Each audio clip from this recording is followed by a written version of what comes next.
Hello, everybody. I'm Dr. Greg Sloop, and it's time for Live at 5 on this Tuesday, February 4th, 2025. Hope you're having an absolutely wonderful day.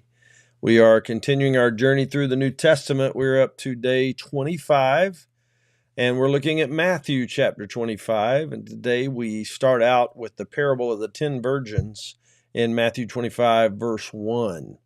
Then the kingdom of heaven shall be likened to 10 virgins who took their lamps and went out to meet the bridegroom. Now 5 of them were wise, and 5 were foolish. Those who were foolish took their lamps and took no oil with them. But the wise took oil in their vessels with their lamps. But while the bridegroom was delayed, they all slumbered and slept. And at midnight a cry was heard, "Behold, the bridegroom is coming, go out to meet him." Then all those virgins arose and trimmed their lamps. And the foolish said to the wise, "Give us some of your oil, for our lamps are going out." But the wise answered, saying, "No, lest there should not be enough for us and you, but rather go to those who sell and buy for yourselves." And while they went to buy, the bridegroom came. And those who were ready went in with him to the wedding, and the door was shut. Afterward, the other virgins came also, saying, "Lord, Lord, open to us." I can only imagine them knocking on the door of the gate. But he answered and said, "Assuredly I say to you, I do not know you. Watch therefore, for you know neither the day nor the hour in which the Son of Man is coming." What do we need to know about this parable? Well, this classic parable about the 10 virgins, some say maidens, tells of the need for preparation. Preparation. 10 girls were waiting for the bridegroom to arrive for a wedding, maybe even a feast. They were in 2 categories of preparation. 5 had oil in their lamps, but nothing extra. The other 5 had oil in their lamps full and carried an extra small bottle of oil. Give me a sec. I did it again. I did not bring it with me, but I want you to see this. So give me just a second here. All right. Coming around. Almost there. There we go. I've been to Israel 4 times, and it seems like every time I come back, I have a new treasure with me. This is a lamp and a bottle for oil from about the time of Christ. You can see by looking at the mouth here of the oil lamp that it has been burned. This is a real lamp that has been burned. And up here you see the bottle that has oil, that had oil stored in it. And this cruse of oil and this lamp, as I said, were from the time of Christ. And they were basically the same exact thing that you would have found among these women who were waiting for the bridegroom to come, as some had just the lamp and it had oil. Yes, absolutely. The wick went right in here and it burned, and the oil that was in the reservoir fed that wick as long as there was oil in the lamp. But when they ran out of oil in the lamp, this little clay pot right here, this little clay vessel, held enough oil that they could probably refill the lamp a few times, or at least one full time. And this was how they managed to have lamps and have light, even though they had burned it for quite some time. When they stopped to sleep, they probably put the lamps out, but still, when they trimmed them again, when they lit them and trimmed them and pulled the wick out a little bit, the ones that had plenty of oil, they were able to refill that whole hole in the middle where the oil reservoir was, and they could let their light shine longer. Lamps were the only convenient mode of lighting available that was portable and practical. The girls waited patiently, but most fell asleep or took a nap while they waited. The call came very late, about midnight, that he was arriving, and they were encouraged to go out and meet him. The 5 with extra oil filled their lamps from their bottles and started out to meet the bridegroom. The rest were stumbling around in the darkness because their lamps were empty. They asked to borrow from the other 5, but it was not enough to share. The 5 wise or prepared virgins went into the wedding, and the other 5 foolish or unprepared were left outside. Be prepared for the moment when the bridegroom comes. Be watching for the bridegroom, because he could come at any time. The next parable is the parable of the talents. Verse 14, for the kingdom of heaven is like a man traveling to a far country, who called his own servants and delivered his goods to them. And to the one he gave 5 talents, to another 2, and to another 1, each according to his own ability. And immediately he went on a journey. Then he who had received the 5 talents went and traded with them and made another 5 talents. And likewise, he who had received 2 gained 2 more also. But he who had received 1 went and dug in the ground and hid his Lord's money. Well, after a long time, the Lord of those servants came and settled accounts with them. So he who had received 5 talents came and brought 5 other talents, saying, Lord, you delivered to me 5 talents. Look, I have gained 5 more talents besides them. His Lord said to him, well done, good and faithful servant. You were faithful over a few things. I will make you ruler over many things. Enter into the joy of your Lord. He also, who had received 2 talents, came and said, Lord, you delivered to me 2 talents. Look, I have gained 2 more talents besides them. And his Lord said to him, well done, good and faithful servant. You have been faithful over a few things. I will make you ruler over many things. Enter into the joy of your Lord. Then he who had received the 1 talent came and said, Lord, I knew you to be a hard man, reaping where you have not sown, and gathering where you have not scattered seed. And I was afraid, and went and hid your talent in the ground. Look, there you have what is yours.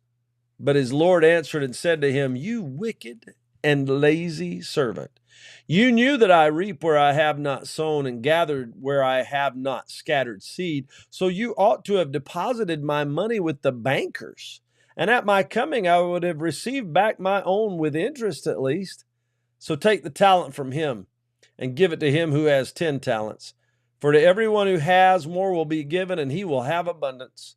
But from him who does not have, even what he has will be taken away. And cast the unprofitable servant into the outer darkness. There will be weeping and gnashing of teeth. Now, that last phrase, you're going to hear it a few times. You might have already heard it in a few passages before. You're going to hear it again. The parable of the talents is another classic. Jesus describes a man who went on a long trip and left his servants in charge of his estate. He assigned amounts of money to each and told them to do business in his absence. When he returned, they gave an account to the master. 2 servants bought and sold and doubled their money. 1 servant simply buried his money in the ground. What will we do with the talents or goods or other resources God has given us? Will we hear the words of affirmation from the Lord, or will we be told that we are wicked and lazy? I want to be the servant with whom God can be pleased. Don't be sent into outer darkness. Get invited to the wedding feast and make sure that you hear the words, well done, good and faithful servant. Then there's the judgment of the Gentiles, starting in verse 31. When the Son of Man comes in his glory and all the holy angels with him, then he will sit on the throne of his glory. All the nations will be gathered before him, and he will separate them one from the other, as a shepherd divides his sheep from the goats.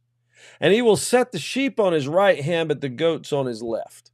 Then the king will say to those on his right hand, come, you blessed of my Father, inherit the kingdom prepared for you from the foundation of the world.